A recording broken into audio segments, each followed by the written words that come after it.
చేరుకుంటుంది. నిన్నే చెప్పింది.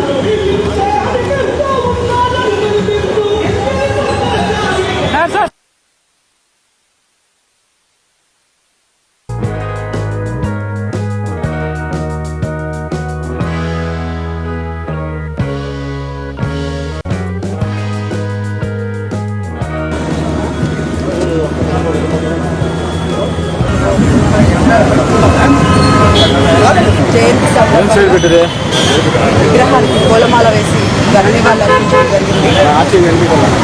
బిఆర్ అంబేద్కర్ గారి ఆశయాలను, ఆలోచనలు మహిళలు, యువత, భావితరాలకి దిక్సూచిగా రాజ్యాంగ నిర్మాత అనగాని వర్గాల అభ్యున్నత కోసం ఆ మహనీయుడు చేసినటువంటి పోరాటాలు, కృషి ఫలితమే ఈరోజు మా లాంటి వాళ్ళు ఎంతోమంది ఉన్నత స్థానాల్లో ఉన్నారని,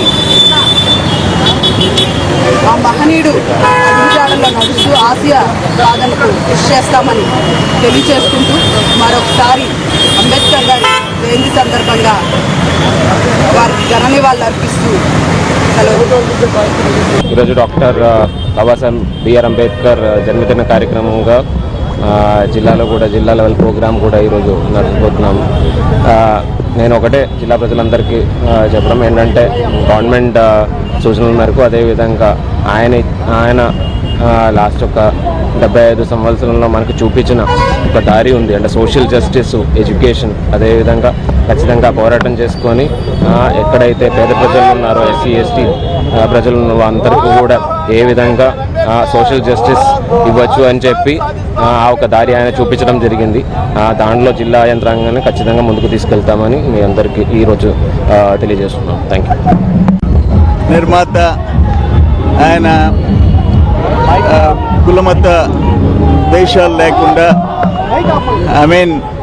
అందరూ సమానంగా ఉండాలనే దానికోసం ఒక రాజ్యాంగాన్ని నిర్మించిన ఆయన గొప్ప నాయకుడు, రాజకీయ నాయకుడు కూడా. అసమానతలు తొలగిపోవాలని చెప్పి జీవితకాలం పోరాడాడు. ఇప్పుడు కూడా మేమేమంటామంటే, మా గవర్నమెంట్లో, కూటమి ప్రభుత్వంలో ఎవరైతే ఎస్సీలు, ఎస్టీలు, మైనారిటీలు వాళ్ళకి చట్టపరంగా శాసనసభలో ఏవైతే నిర్ణయాలు ఎస్సీ సబ్ ప్లాన్ దగ్గర నుంచి SC corporation, ST corporation, ITDA, BC corporation అవన్నీ యథాతథంగా ఫంక్షన్ కావాలా అనేది చంద్రబాబు నాయుడు గారి ఆలోచన.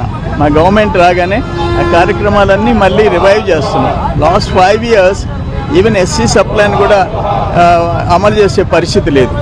ఈరోజు వాటన్నిటినీ ట్రాక్లో పెట్టాం.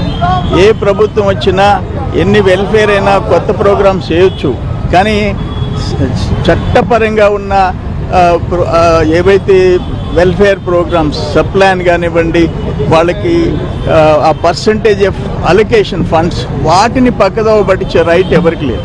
అందుకనే మా ప్రభుత్వం వచ్చిన తర్వాత అవన్నీ ట్రాక్లో పడ్డాయి.